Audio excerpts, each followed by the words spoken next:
Congratulations, you finally got that 5% raise you begged for. You feel pretty good about it, until you open Zillow and realize the house you wanted just went up 20% in the same year. You are not moving forward, you are drowning in slow motion. See, the economists and the nightly news love to tell you a cute little story. They say inflation impacts everyone equally. They say when the money supply expands, prices rise across the board like water leveling out in a bathtub. That is the single biggest mathematical lie in history. Money does not behave like water. It behaves like honey. It is sticky, it is thick, and it clumps up exactly where it is poured first, long before it ever drips down to the bottom of the jar where you are waiting. If you were wondering why the rich seem to get accidentally richer while you work twice as hard to get poorer, it is not bad luck. It is a feature of the system called the Cantillon effect, and you are about to find out exactly how you are being played. Let us take a look at the crime scene, because the math tells a very specific and very depressing story. If you look at the economic data from before 1971, things actually made sense. Productivity went up, and wages went up right alongside it. It was a fair trade. But then something snapped. We call it the Great Decoupling. Since 1971, human productivity has skyrocketed. We built the internet, we automated supply chains, and workers became more efficient than any generation in history. But look at the line for real wages. It flatlined. It has been effectively dead for 50 years. Meanwhile, the line for asset prices, like the S&P 500 or real estate, did not just grow, it went vertical. It left the gravitational pull of reality and shot straight to the moon. So why is everyone suddenly waking up to this now? Because the system recently went into overdrive. Since the start of the pandemic, the central banks created roughly 40% of all US dollars that have ever existed. Think about the insanity of that statistic. Nearly half of the money supply was printed in just a couple of years. This was not a rescue mission, it was a reveal. It showed us that in this game, labor is trash and capital is king. This is why you feel like you are losing your mind.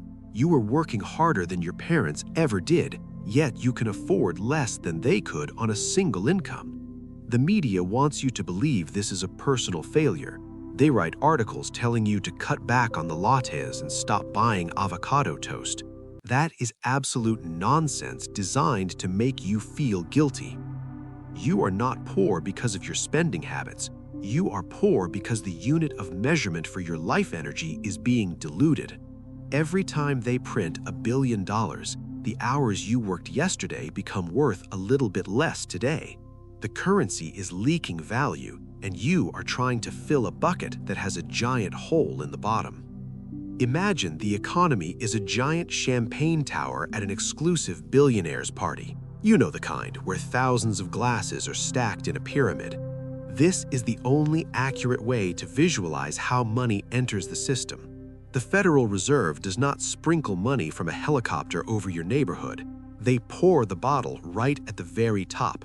Standing there with the first glasses are the government, the central banks, and the primary dealers. They get the wine first. And here is the secret mechanism. They get the money while it is still potent. They get to spend these trillions of dollars before prices in the economy have changed. They use this fresh cash to buy up bonds, stocks, and real estate at yesterday's prices. It is basically legal insider trading. Then, the liquid overflows to the second tier. This is Wall Street, the mega corporations, and the savvy investors. They see the big money moving, they see asset prices starting to swell, and they feel rich. This is what economists call the wealth effect. They borrow cheap, they leverage up, and they buy more assets. They're still drinking champagne, maybe just a little bit diluted. And then, way down at the bottom, standing on the sticky floor with a plastic cup, is you, the wage earner. By the time the money finally trickles down to your paycheck years later, it is not champagne anymore, it is just inflation. By the time you get that 5% raise, The people at the top have already bid up the price of housing, food, and energy by 20%. You are not drinking wine, you're drinking the backwash. This is the mechanism of the trap. It is called the Cantillon effect. It means that money is not neutral. The injection of money is a transfer of wealth. The people who get the money first rob the purchasing power of the people who get the money last. You are waiting for a trickle-down effect that is actually just a price hike in disguise. So who's actually pulling the strings here? Who benefits from a system that systematically destroys the value of money? Follow the incentive. The biggest winner in this casino is the house, the government itself. The government is the largest debtor in the history of the world. We are talking about $34 trillion in debt. Mathematically, they can never pay that back through taxes. It is impossible. So they have two options. Option 1, default on the debt and cause a global apocalypse, or option 2, print the money to pay the bills. When they print, they devalue the currency. This means the massive pile of debt they owe becomes worth less in real terms. They are effectively taxing you through inflation to wipe out their own credit card bill. It's a feature, not a bug. Then you have the asset class. These are the people standing right next to the champagne fountain.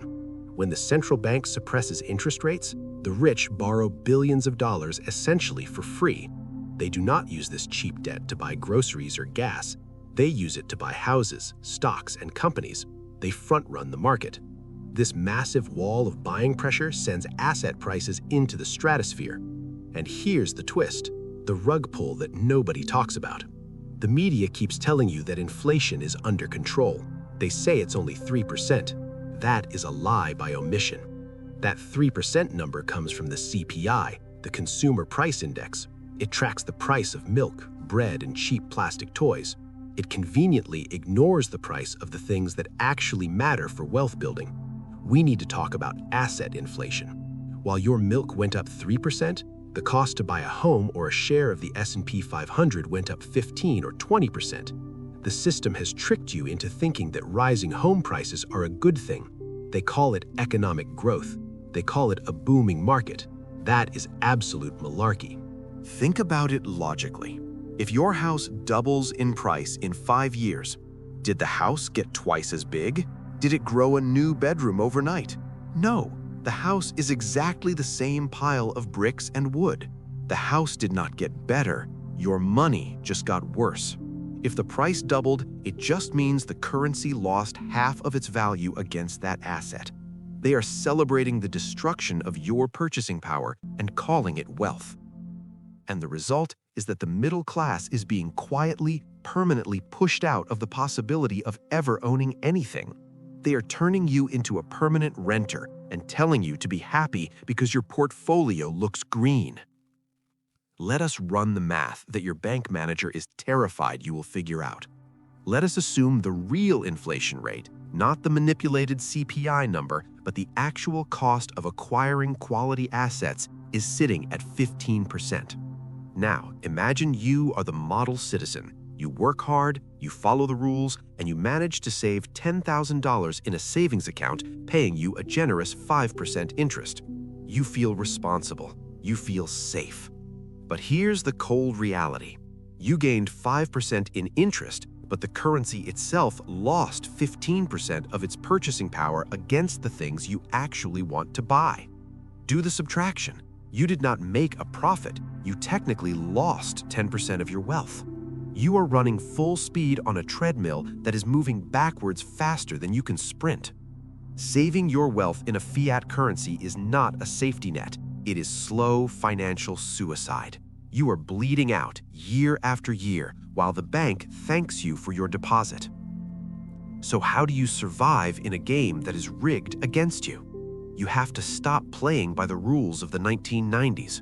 The first rule of survival is simple. Do not hold cash. The moment those dollars hit your bank account, you need to treat them like melting ice cubes. Get rid of them. Convert that trash cash into hard assets as fast as humanly possible. Real estate, stocks, commodities, anything that the government cannot print with the push of a button. And here's the most controversial part. You need to understand debt. Your parents told you debt is evil. But in a high inflation environment, fixed rate debt is a superpower. If you borrow money today to buy an asset and the dollar collapses in value, you get to pay back that loan with cheaper and cheaper dollars in the future. Inflation eats your debt for you. In this system, the debtor is the winner and the saver is the sucker. It's twisted, it's unfair, but math does not care about your feelings. Here's the dark truth nobody wants to say out loud. The middle class, that golden era where a factory worker could own a home and support a family, that was not the standard. That was a historical accident. It was a glitch in the matrix caused by a unique set of post-war conditions. And now, the system is correcting itself. We are reverting to the natural order of human history. We are entering an era of neo-feudalism. In this new world, there are only two classes. There are the lords of assets, the people who own the scarce resources, the land and the equity. And then there are the serfs of wages, the people who rent their existence and trade their time for a currency that dissolves in their hands. The bridge between these two worlds is burning down, and you are running out of time to cross it. You need to accept that you cannot defeat the money printer with hard work alone. You cannot hustle your way out of a currency collapse. The printer runs 24/7. It does not sleep, it does not get tired, and it works faster than you ever could. The only way to win is to stop fighting the current and start swimming with it. You have to position yourself on the side of the printer. You have to become an owner. The game is rigged, but at least now you know the rules. Math does not lie, only politicians do. Subscribe to the channel because you need to learn how to read these numbers before they obliterate you.